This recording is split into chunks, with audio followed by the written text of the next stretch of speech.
This is an e-Psychotherapy podcast of a series of four on the topic of anxiety, two in English and two in Spanish. My name is Mercedes Arcelus, and like Claudia Mastache, I am also a clinical psychologist and psychotherapist.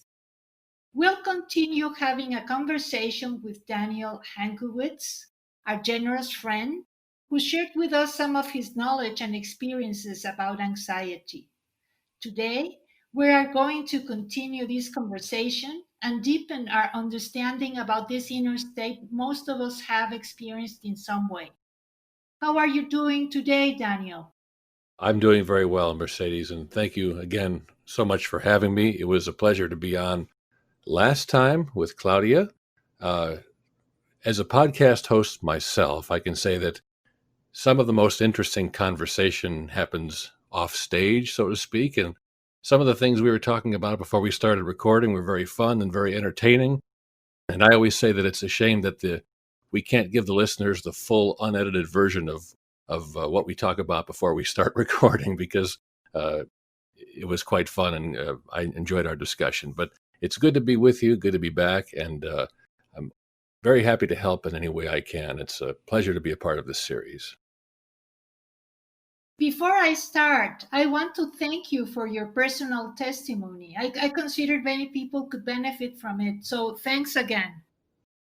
You're very welcome, and I think it's through just sharing people's personal experiences that your listeners and just people who suffer from anxiety in general get the most benefit when they hear someone like themselves and someone sharing a story that sounds like something they're going through and something that's relatable. I hope to do more of that tonight. Yes, I think you will. My first question is, do you think there are some psychological symptoms associated to anxiety reactions, such as depression, addictions, violence, confidence issues? Well, again, I can only really speak from my own experience. Um, I would say the thing for me is that anxiety, and just to refresh, and if anybody's tuning in who didn't listen to our previous session, I've been suffering with anxiety to varying degrees since 1994, so well over 25 years. Um, I've not had experience with depression, so I'm not qualified to speak about that, but I will speak to my own anxiety and sort of how that's gone for me and the symptoms that have manifested and the different things that I've done to deal with it to the extent that we have time. To your Mhm. question, Mercedes, I think for me, the big problem has been putting too much emphasis on my own thoughts. Uh, there's the famous saying, "I think, therefore I am," and I'm just expressing a personal opinion here. I'm not I'm not an expert. I'm not a clinical psychologist, but I would say that you know eh, human beings are much more than a collection of thoughts. If you're having anxiety, whether it's just generalized anxiety, if you're having anxiety in a checkout line, or if you're having like agoraphobia symptoms or panic attacks, all of which I've had at various times in my life, usually these things are happening out of all proportion to the situation at hand. And Mhm. so if to the extent that you can sort of bring yourself into that moment and be in touch with what's actually happening in that moment rather than what you're imagining is happening, I think that's kind of where the road to recovery lies. But um, again, for me, it's the problem has just been sort of being too much in my own head and giving too much weight to my own thoughts. It's been my big problem. Okay. So that's this is your tendency, and that's what is not very helpful in terms of that it gives you some problems with anxiety. Thank you. If I may add on to that, just by nature, I'm a very inquisitive person. And Mhm. I think it's true of most of us that when we have a certain thought, we sort of stop and think to ourselves, well, I had that thought for a reason. There must be a reason why I'm thinking about X, whatever.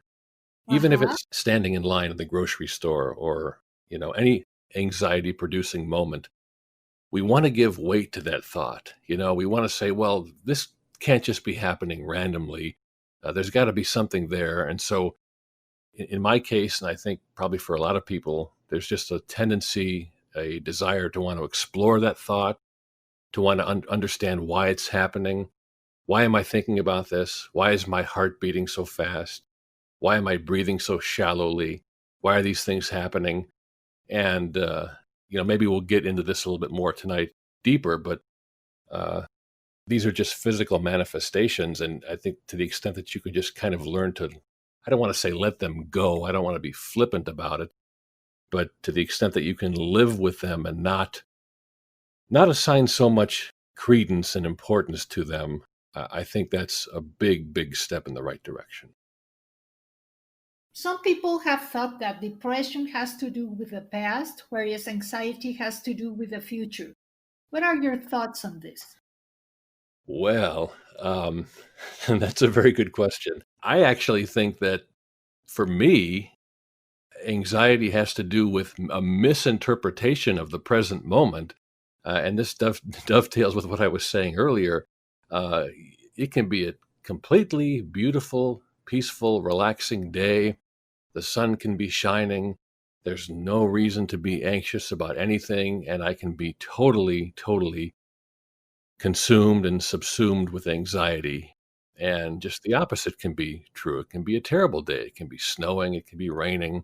Any number of things can be happening. I can be stressed at work and really not have anxiety.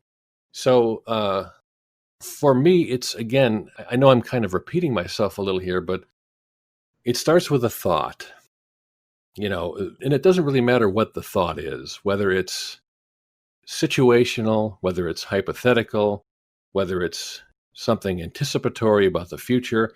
It doesn't matter. You have a thought, and then you start to say, well, okay, let's explore that thought. How is this going to turn out? What if this happens? And if I do X, what if Y happens? And what if, what if, what if, what if? That's my issue. It's the what ifs. So maybe for some people, it's more focused on what might happen in the future. That's probably the case for me. But again, it just kind of comes back to always asking that what if question.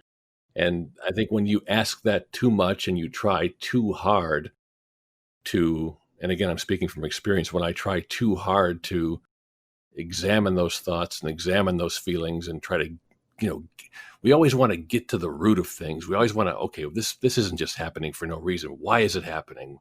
And then what if this and what if that and what if, and that's where things start to go off the rails. So for me, it's to answer your question. I'm giving long-winded answers, I know, but it's sort of too much credence, too much importance that I'm giving to the thought that I'm having at that moment.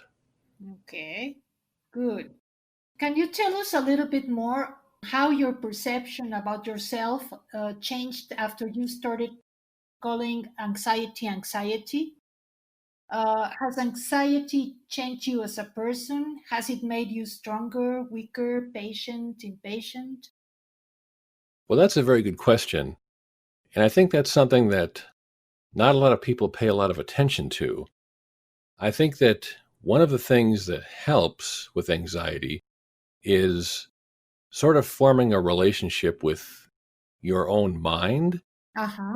and learning techniques where you can sort of view your mind and your thoughts from a bit of a distance.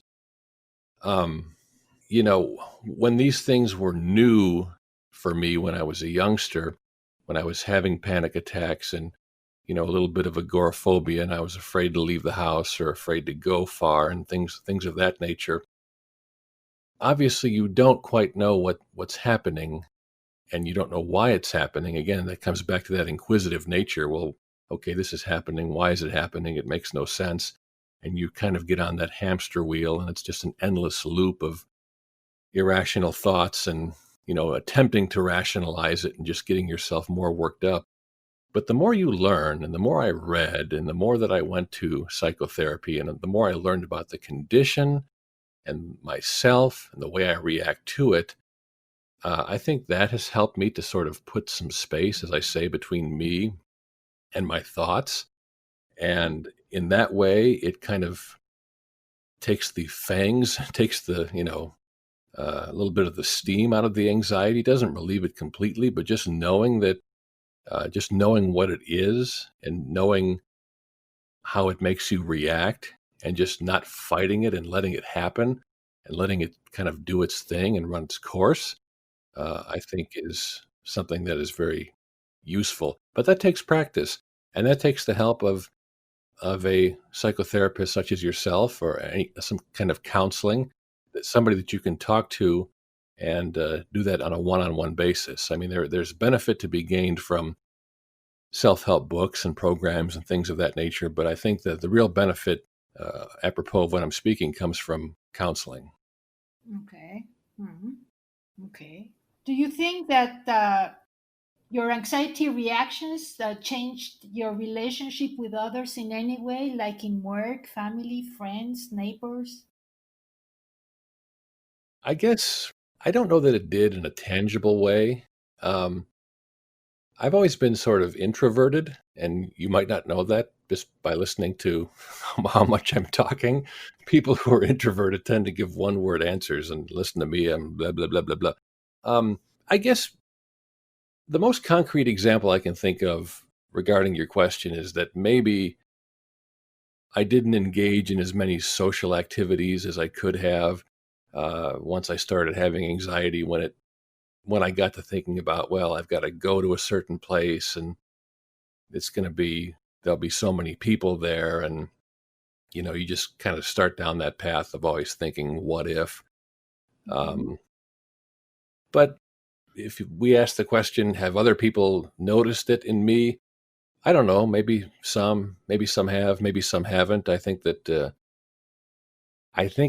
if I'm being honest with myself, again, it's kind of more in my own head than anybody noticing any sort of outward symptoms or changes in my behavior or changes in my personality. So I think the person who's noticed the most is me. Uh-huh. And in a way, you overcame it.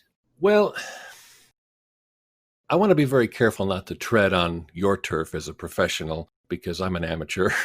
But, you know, I think that one thing that, and again, this is just from my reading of literature and my reading of articles and, sort of what I've gleaned from anxiety. I think that it would serve us well to not speak of it as something to be overcome. Because, when you have a thought, when I have a thought that provokes anxiety, it's just that. When you think about it, it's a thought. It's not reality.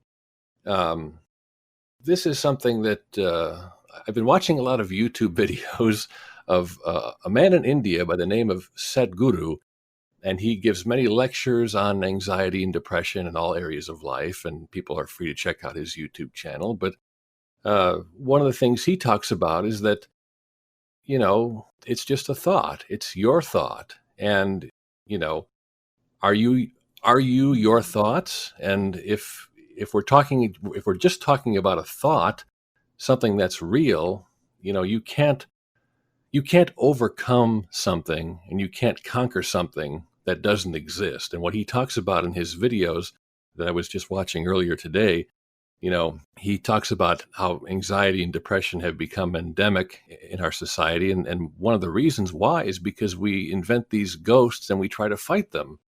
Mhm. And so I just think that, talking about overcoming it is something that, and again, I don't want to criticize your profession, but I think it has to do more with changing the way that we relate to our own thoughts. And again, going back to the whole issue of the credence we give to our own thoughts, much, much easier said than done. But I think that's kind of where the hard work is for people who are suffering from anxiety, is putting their thoughts in perspective, learning to deal with their thoughts, putting some distance between themselves and their thoughts, learning that they're not just an accumulation of their own thoughts.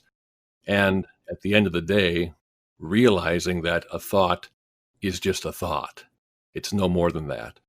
You're not being chased by a wild animal. You're not being tracked down by somebody with a gun looking to kill you. I mean, certainly those things do happen in our society. It's a violent society, but in most anxiety cases, it's reacting out of all proportion to what's happening in the situation. And that's just something that flows from your own mind and your own thought. So,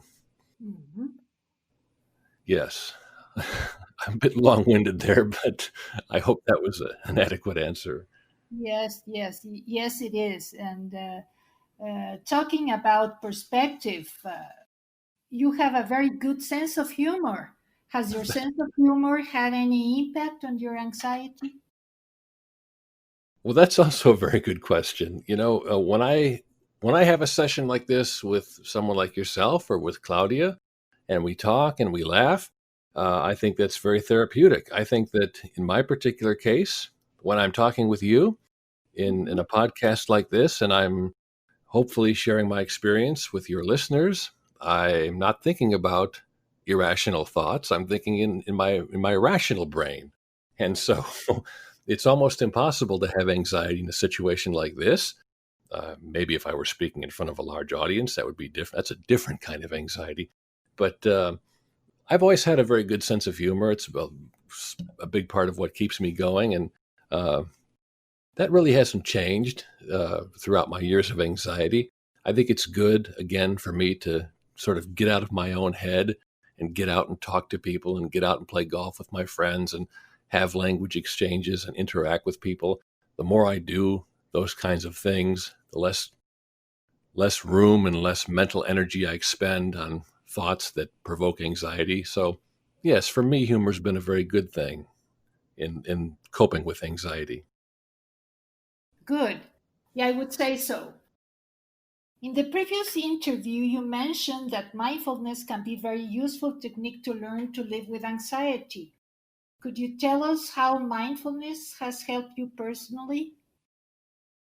Well, I just want to be very careful not to present myself as an expert on mindfulness. There's a lot of literature out there. I think in the last interview we touched on John Kabat-Zinn as being a evangelist for the mindfulness movement. I think that mindfulness, progressive muscle relaxation, meditation, all these things, there are differences between them, and I'm not qualified to sort of split hairs here and define them and talk about how they're different. But I think to the extent that they all achieve the same goal of sort of quieting the mind, where you can look at things objectively, if you get into a relaxed state, and even if you use the power of your imagination for something other than anxiety, that's a good thing. If you engage in a mindfulness practice where you focus on bringing yourself into the present moment by whatever way mindfulness practitioners do that, and I know they have various techniques for doing that, um, then you're focusing on the present moment, you're focusing on the breath, you're focusing on various sensations, and you're not focusing on anxiety. Or you can be focusing on those things while having anxiety, and that would prove to you that you can sort of walk and chew gum at the same time, that you can do more than one thing. You can have anxiety and you can do productive and useful things. So I've done a little bit of mindfulness. I guess what I do is kind of like my own little hybrid of Mhm. progressive muscle relaxation and deep breathing and mindfulness.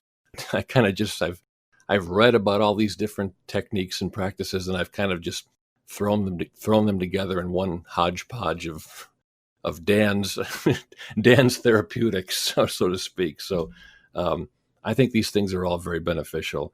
And in the case of mindfulness, again, their big focus is being in the present moment without judging and without thought and without ascribing anything extracurricular to what's going on in the moment. If you're focusing on breathing, then focus on your breathing. If you're focusing on sounds, then focus on sounds.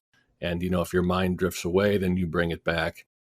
These are all good things, and I can't speak highly enough of the benefit that they bring to people who are having anxiety. Okay, okay. Do you think that disaster situations like earthquakes, hurricanes, and pandemics such as the COVID-19 that we are all living now could trigger anxiety episodes in anxious people? Certainly, I think that with regard to COVID-19 and any global event like this that's so terrible, and the news is just so awful when we see the death and we see the sickness. And I read an article just the other day about people who are having long-term symptoms with COVID, people who are still having symptoms 6 weeks, 8 weeks, 12 weeks later. It just breaks your heart. And it's the uncertainty of it. Will I get it? Will my loved ones get it? Will somebody I know die? Will I die?